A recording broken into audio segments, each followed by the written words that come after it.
Good morning to all of you. तो हमने पिछली क्लासेस में आर्टिकल नंबर 93 लोकसभा के अध्यक्ष तथा उपाध्यक्ष की क्या क्या शक्तियां प्राप्त है उसको हमने समझ लिया था, और आज हम उसके आगे के आर्टिकल्स को जानेंगे, समझेंगे और सीखेंगे। तो एक बार हम रिकॉल कर लेते हैं कि अभी तक हमने पॉलिटी में क्या क्या चीजें सीख लिया है। तो मैंने आपको फर्स्ट क्लास में बताया था संविधान में 22 भाग होते हैं, उसमें से पहला भाग में हमने क्या सीखा था? संघ और राज्य क्षेत्र, यूनियन एंड इट्स टेरिटरी। और भाग 2 में हमने देखा था सिटीजनशिप, नागरिकता। और भाग 3 जो हमारे अधिकारों का वर्णन दिया गया था, फंडामेंटल राइट, मूल अधिकार। और भाग 4 इसमें क्या था? राज्य के नीति निर्देशक तत्व। तो ये चारों भाग हमने पूरी तरीके से समझ लिए थे। उम्मीद है आप पूरी तरीके से सीख गए होंगे और याद कर लिए होंगे आप सभी ने।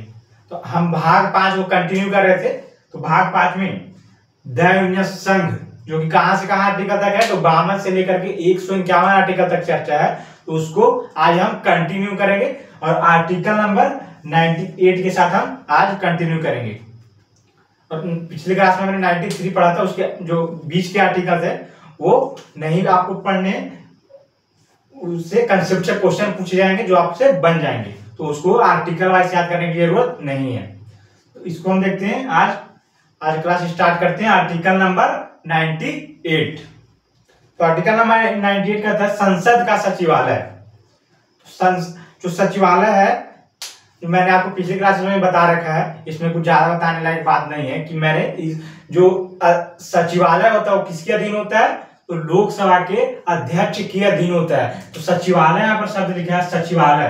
तो सचिवालय में कौन बैठते हैं? जो सचिव लोग होते हैं, जो बड़े बड़े IAS IPS ऑफिसर होते हैं, जो 20 साल का एक्सपीरियंस होता है, उनको सचिवालय में बिठाया जाता है। वे वही नियम कानून को बनाते हैं। एक्ट जैसे नियम बनता है, कानून बनता है, तो उसके लिए जो मसौदा ड्राफ्ट तैयार किया जाता है उसको कौन तैयार करके देते हैं? तो सचिवालय में सचिव तैयार करके देते हैं। तो यही है इसमें आर्टिकल नंबर 98। आगे है, बढ़ते हैं आर्टिकल नंबर 99। तो आर्टिकल नंबर 99 में क्या है? संसदों की शपथ की चर्चा है। मैंने आपको पिछले क्लास में बता रखा है कि संसद का सांसद जो होते हैं उनका शपथ कौन लेते हैं? तो प्रोटेम स्पीकर सभी का शपथ लेते हैं। आपको ये चीज याद होनी चाहिए अभी तक मैंने जो बताया पिछली क्लास में। तो इसमें क्या शपथ की चर्चा है कि कौन से आर्टिकल में? Article number 99। किसकी शपथ की? तो सांसदों की शपथ की चर्चा है। आगे बढ़ते हैं आर्टिकल नंबर 100। इसमें बताया गया गणपूर्ति। गणपूर्ति को हम समझते हैं। गणपूर्ति मतलब क्या होता है? जैसे कि हमने एक एग्जांपल से समझते हैं इस आर्टिकल को। जैसे कि कई बार जैसे क्लासेस चल रही होती है तो देखते हैं कि बहुत कम बच्चे प्रेजेंट है, तो उसमें क्या कर दिया जाता है? क्लास को नहीं लिया जाता है कि बहुत सारे बच्चों का बैकलॉग लिया जाएगा, तो क्लास को हम स्थगित कर देते हैं कई बार, जैसे कि बहुत कम बच्चे उपस्थित प्रेजेंट है। तो उसी प्रकार से गणपूर्ति में क्या होता है कि जब 1/40 सदस्य का होना आवश्यक है, संसद में मैं बात कर रहा हूँ, संसद में कितने सदस्य? 1/40 सदस्य का होना आवश्यक है। यदि 1/40 सदस्य से कम है तो उस समय सदन की कार्यवाही को स्थगित कर दिया जाता है, सदन की कार्यवाही रोक दी जाती है। कौन रोकते हैं?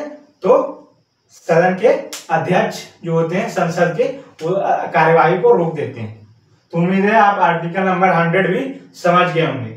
आगे बढ़ते हैं, और एक नोट करके आपको याद रखना है जी कि अध्यक्ष हो गया, उपाध्यक्ष, सभापति और उपसभापति, इन्हें सदन का क्या कहा जाता है? तो सदन का अधिकारी कहा जाता है। ये बात आपको याद रखना है।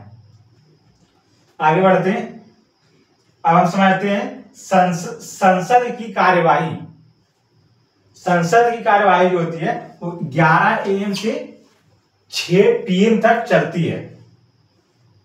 संसद की कार्यवाही, उसमें से आपको पहले ध्यान रखना है कि 11 से 12 बजे के बीच में क्या होता है? 11 से 12 बजे में प्रश्नकाल होते हैं। इसमें से जितने भी सदस्य होते हैं संसद के, वे अपने प्रश्न पूछते हैं लेकिन ये प्रश्न पूछने से पहले आपको एक सूचना देना पड़ता है मंत्री को, तो इसमें होता है प्रश्नकाल। आगे 12 से 1 बजे में क्या होता है संसद में, तो शून्यकाल कहलाता है। इसमें भी प्रश्न पूछे जाते हैं, शून्यकाल में भी प्रश्न पूछे जाते हैं, लेकिन इसमें आपको सूचना देने की आवश्यकता नहीं है। तो कितने बजे तक होती है, तो 12 से 1 बजे तक की होती है। और आगे 1 बजे से 2 बजे के बीच में क्या होता है, लंच होता है। और 2 बजे से 6 बजे तक चर्चा और प्रस्ताव किए जाते हैं। संसद में कोई बिल को लेकर चर्चा किया जाता है। तो यह संसद की कार्यवाही किस प्रकार से की जाती है उसके बारे में बताया गया है। आगे बढ़ते हैं। आगे आर्टिकल नंबर 107, आर्टिकल नंबर 107 को समझते हैं आज। तो इसमें क्या है, किसी भी विधेयक को पूरा स्थापन तथा पारित करने की विधियां। तो इसको आइए हम समझते हैं कि किसी भी विधेयक को कैसे इंट्रोड्यूस किया जाता है। एक आपको यहाँ पर समझना है, क्या किसी भी कोई भी ड्राफ्ट जो बनता है, बिल बनता है, वो कैसे कानून बनता है, उसको इसमें बारे में बताया गया है कि कैसे इंट्रोड्यूस कराया जाता है। किसी भी विधेयक को कैसे इंट्रोड्यूस कराया जाता है और उसको कैसे पारित किया जाता है, इसकी चर्चा है आर्टिकल नंबर 107 में। तो इसको हम अभी समझते हैं अच्छे से कि पहले क्या होता है, ड्राफ्ट तैयार कर लिया जाता है।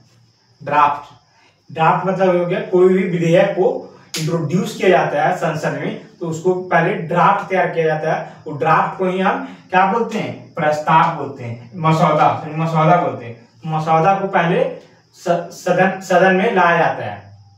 तो उसके बाद क्या होता है, वो लोकसभा में और राज्यसभा में पहले क्या पारित किया जाता है, प्रस्ताव पारित किया जाता है।